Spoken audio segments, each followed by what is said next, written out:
serves as the Group Chief Financial Officer at Tynor Orthotics Private Limited, Mr. Paras Bafna. One of the work that was assigned to me was proofreading, wherein I was not focused and didn't know the gravity of that particular work.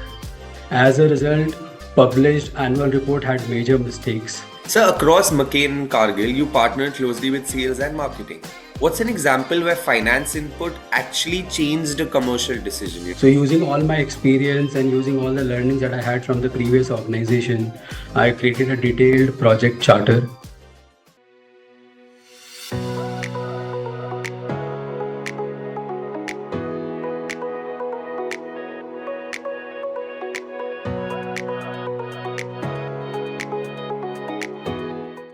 Hello everyone and welcome back to another compelling episode of FaceTime with Leaders powered by Directors Institute World Council of Directors.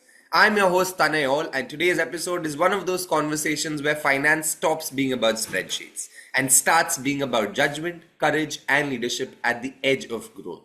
Because today we're talking about what really happens inside fast-moving businesses, where decisions are made before the data is perfect, where growth creates pressure, and where the CFO is no longer just the guardian of numbers, but the co-pilot of the enterprise. Our guest today is someone who has lived this evolution firsthand.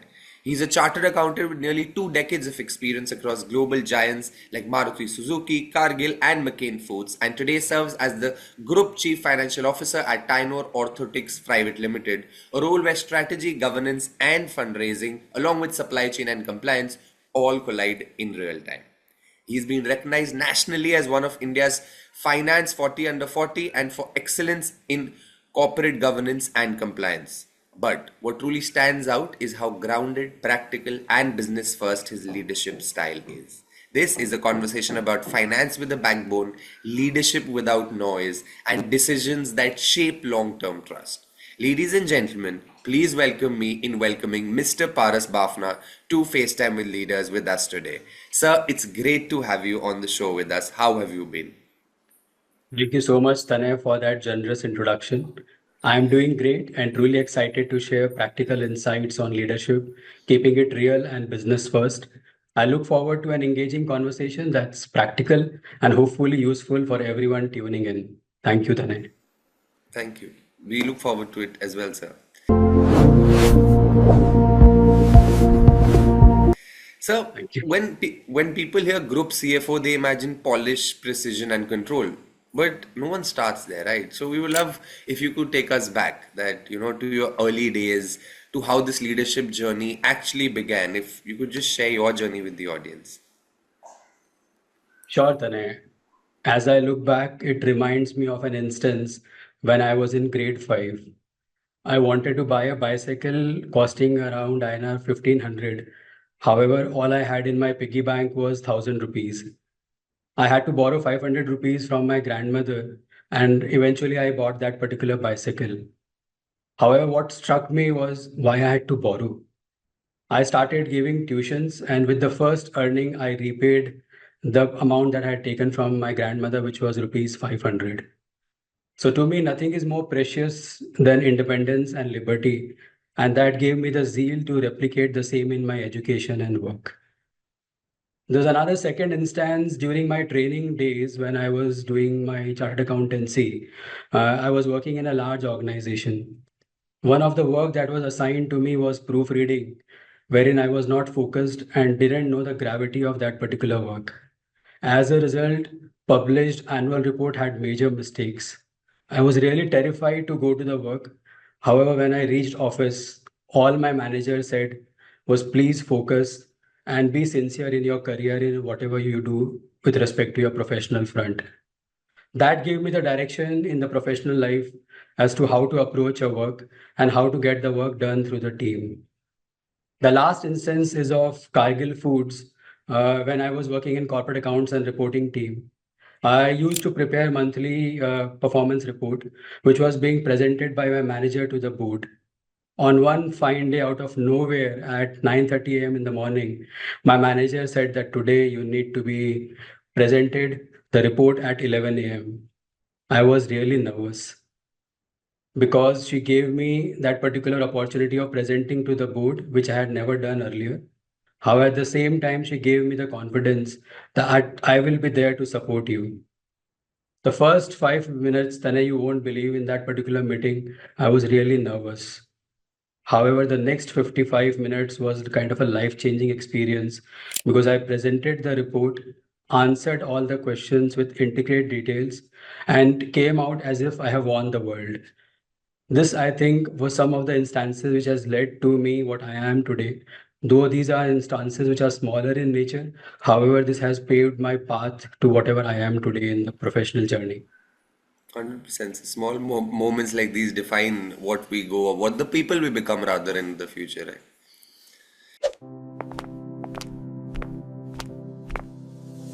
So when you stepped into Tynor, you inherited a fast-growing business.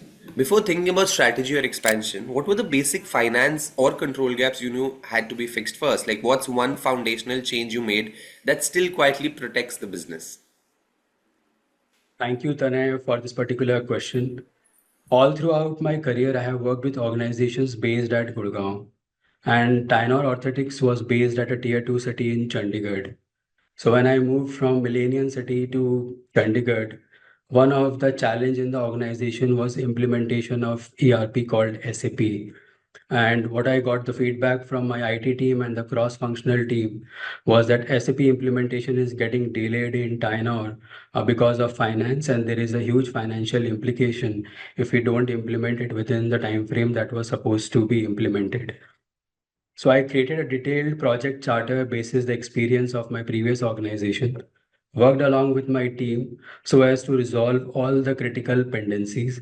And you won't believe, Tanay, that we've been able to implement that SAP within the record time in any of the organization with the support of the team. And I think with the kind of experience I had got from my previous organization.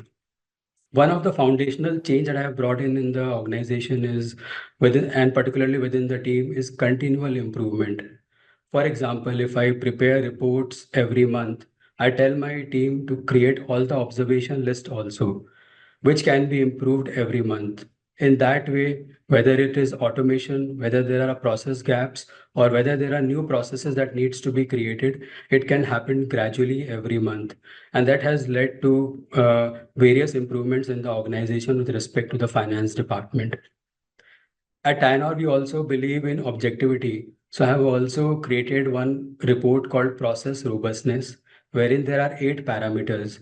For example, whether in that particular role, do we have a competent process owner, whether we have high class SOP, or whether we have perfect reports or not, and whether if the reports or the processes are there, whether it is automated or not. And everything is code in binary 0 or 1. And that has helped me to create a process which is more robust in nature. Yeah, processes make sure the small processes, I guess, make sure that the longer or the long-term results fall into place, which people should realize. It's about the small changes you do every day. Right, right. Thank you. So, across McCain and Cargill, you partnered closely with sales and marketing. What's an example where finance input actually changed a commercial decision, pricing, mix, or investment, and what made that intervention work? Sure, Tanay. I think I will give you an example. When I was working with McCain Foods, which is a Canadian company, I was working there as a business controller, wherein the role was more of commercial in nature. So in that particular role, I also had to fix pricing every year. When in the first year when I joined Tynor, one of the I think issue that I faced was the pricing that was prepared had certain issues with respect to the GST factoring and GST margin. I calculated the entire pricing sheet, including the GST margin that has to be given to the customer as well as to the consumer. And I presented it to my CFO. So he initially said that this particular instance or the case would be very difficult to get it convinced to the sales and marketing team because that customers will have a lot of impact on it. I said we need to face it and we need to present because this is an anomaly which we need to correct. I presented to the sales head as well as the finance head the proposal that I wanted to implement within the pricing. Initially, the and the marketing head said this is not applicable and this is not implementable within the organization. This will lead to a huge sales volume impact. I explained the rationale and the governance and the logic behind it. And I stood to my ground that this has to be implemented. Otherwise, there will be a lot of process gaps within the organization.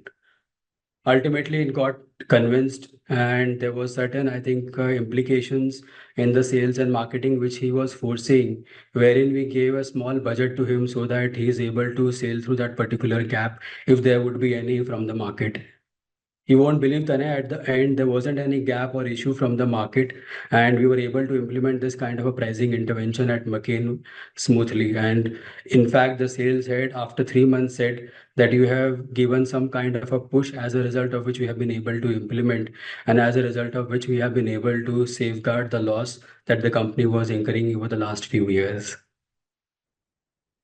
That's lovely, sir. That's actually a tremendous feedback to get. Thank you. Okay. Sir, you've managed working capital, cash flows, and ROIC across large operations. What's the most common working capital mistake you see businesses repeat as they grow, and how do you get teams to care about cash without micromanaging them?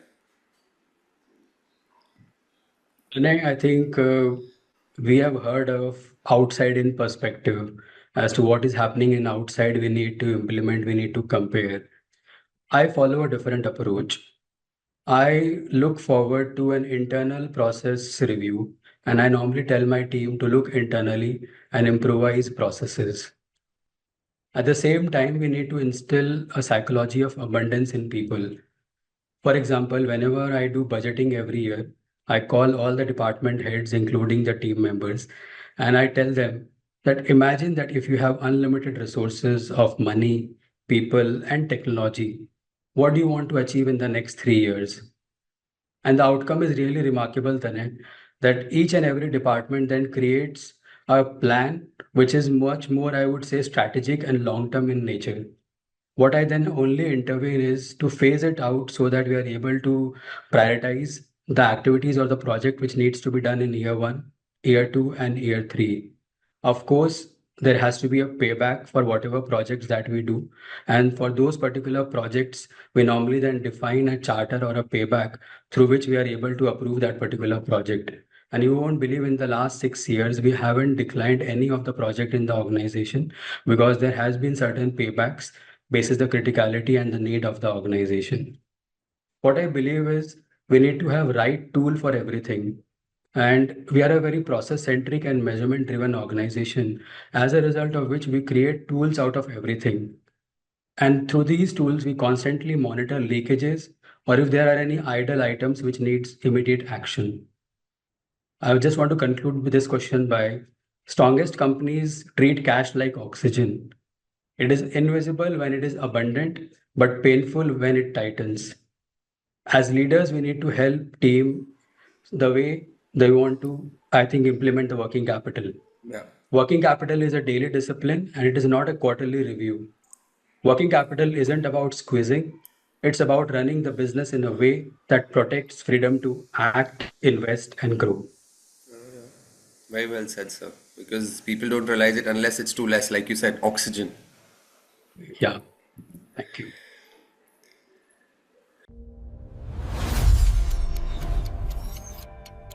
Okay, sir, now time for a rapid fire round. A few quick questions, and all we request you are some quick answers. So, are you ready? Of course, I think let's see how I can answer, but I'm ready for the rapid fire round. Thank you. Lovely. So, first thing you do when you wake up. Uh, Meditation and yoga with my family. Okay, lovely. Your go to comfort food after a long day. After a long day, the go-to food is salads. Nice. One habit that keeps you disciplined at work. Make each moment count. 24 hours is sufficient to learn and improve daily. A book that changed the way you think. Book Wings of Fire by Dr. APJ Abdul Kalam, which is a story of disciplined living, lifelong learning, and relentless effort. Yeah. One leader you admire, past or present. One leader, E. Sridharan, who is the Metro Man of India. He is known for disciplined execution and delivering complex projects on time and within budget. So I really admire him. Yeah. Your favorite movie you can watch anytime. I can watch Moneyball anytime as it demonstrates how data and incremental changes can transform performance. Very true. One place you still want to travel to and haven't yet. I think Igatpuri in Maharashtra, wherein I want to practice Vipassana. Your favorite way to unwind on weekends. Over the weekends, I normally do tithing or service to the needy, or I am also into sound healing, so I conduct sound healing for the people who are in need. One value you never compromise on at work. I never compromise on discipline, the daily discipline that I need to follow from morning till night. And finally, what is success to you in one word or more words? In one word, if I call success, it's all about koshish or effort. However, there's a favorite and famous poem which is very close to my heart. Yes. नन्ही चींटी जब दाना लेकर चलती है, चढ़ती दीवारों पर 100 बार फिसलती है। मन का विश्वास रगों में साहस भरता है, चढ़कर गिरना गिरकर चढ़ना ना अखरता है। आखिर उसकी मेहनत बेकार नहीं होती, कोशिश करने वालों की कभी हार नहीं होती, कोशिश करने वालों की कभी हार। And that's what success is all about for me in one word, koshish. Beautiful. Beautiful, sir. Thank you so much. That was a rapid fire round. Now back to Thank the you. slightly more serious questions. So, every industry has moments that force it to pause and reflect. Over the years, we've seen financial scams and governance failures in the broader corporate world where controls broke down, numbers were manipulated, or warning signs were ignored. From your perspective as a finance leader, was there a scam or industry incident that genuinely made you stop and rethink how finance teams, CFOs, and boards should operate? Yeah, so Tanay, I think the hardest person you will ever have to lead is yourself. Systems don't collapse overnight, they erode slowly. One unchecked exception, one soft corner, one ignored red flag, and the system collapses. I'll just give you an example of one of my organization wherein there was an employee reimbursement process wherein employee had to submit the bills after taking due approvals from the managers. The change that was done was we believe in employees and employee needs to submit all the reimbursements on time with right documentation. However, if there is a sampling and wherein in the sample we found out certain anomalies, then strong action will be taken. You won't believe, Tanay, in one of the instance, one of the department head had taken a reimbursement of toothpaste for their personal consumption. The next day, that particular organization did was to terminate that particular employee. So even if it's small, but there is an integrity issue which needs to be, I think, replicated and which needs to be communicated to all the employees. And that's what I understood from that particular experience, that we need to follow the discipline every day, every night. And particularly the modern finance team must focus on three anchors: transparency without fear, accountability without hierarchy, and cultural norms where speaking up is normal, not brave. So do the best that you can until you know better. Then, when you know better, do it better. Yeah, very well said. Always aim for the highest bar. Sir, you've spent years working closely with boards, auditors, regulators, and global stakeholders. Recently, you joined Directors Institute at a point where you already have deep operational and financial experience. So, we're curious, how has the experience been for you so far? So, thank you, Tanya, for asking this particular question. Over the years, I have realized that operational excellence and financial mastery weren't enough anymore. The continuous pattern in boardroom made me aware that governance, culture, and long-term strategy shape outcome more than quarterly matrices. And if you have seen, Tanay, the world has shifted. Regulatory expectations are sharper, stakeholder scrutiny is deeper, and decision cycles are faster. Leaders today need to be student again and constantly evolving and learning from different courses and different certifications. Reinvention often comes after periods of intense experience. And this has made the decision of joining Director Institute, which I think is thoughtful, contemporary, and forward looking. Talk about an instance where, despite years of experience, we realize that we need certain more experience and certain more learnings. Maybe there would be a cross-border compliance. For example, in the current organization, I'm also taking care of all the export compliances, which I was not aware of. By joining Director Institute, I am hopeful that there would be various questions and various, I would say, sessions through which I'll be more, I would say, strong enough in understanding the cross-border compliances. Also, I think after 20 plus years of experience, I have reached a phase where I'm not just solving problems, but I'm also shaping thinking of people of companies. And after running large organizations, navigating complex financial systems, and collaborating with cross-functional team, I wanted to deepen my governance muscle. And hence I have joined Director Institute. And also, I think modern leadership, which I have understood from various leaders across the globe, it is shifting from operational, I would say, competence to stewardship.